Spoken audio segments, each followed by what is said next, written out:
Il n'est pour le moment pas possible d'évaluer la superficie touchée par les feux de forêt en Amazonie. Mais depuis plusieurs semaines, la région fait face à une véritable catastrophe écologique. Et si Jair Bolsonaro ou encore les ONG monopolisent la parole, pendant ce temps, ce sont les populations locales indigènes qui pâtissent des ravages de ces incendies répétés.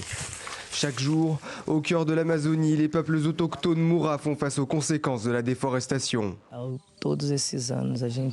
Au fil des ans, nous avons résisté ici, quand les accès étaient bloqués, que l'électricité est arrivée, quand a eu lieu le début de l'invasion. Nous voyons la destruction avancer chaque jour avec la déforestation et l'exploitation forestière. Nous sommes tristes parce que cette forêt dont a besoin le monde est mourante.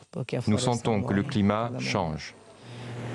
Et pour cause, l'Amazonie gère à elle seule 20% de l'oxygène mondial. Sa destruction ne fait que bouleverser un équilibre naturel pourtant si fragile. C'est un fléau pour la vie. Vous voyez ces arbres dont la vie a été gâchée là-bas.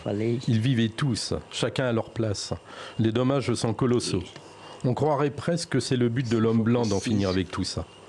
Mais nous comptons protéger notre région, la nature, les arbres et les animaux. Il est reproché à Jair Bolsonaro d'avoir contribué à la suspension des aides internationales pour l'Amazonie. En cause, sa politique de développement de l'activité économique et en particulier minière dans la région, qui contribuerait à la déforestation, une déforestation qui serait intimement liée à cette recrudescence d'incendies, 83% par rapport à 2018. La tribu Moura, connue pour sa résistance, craint elle désormais que le poumon vert de la planète parte en fumée.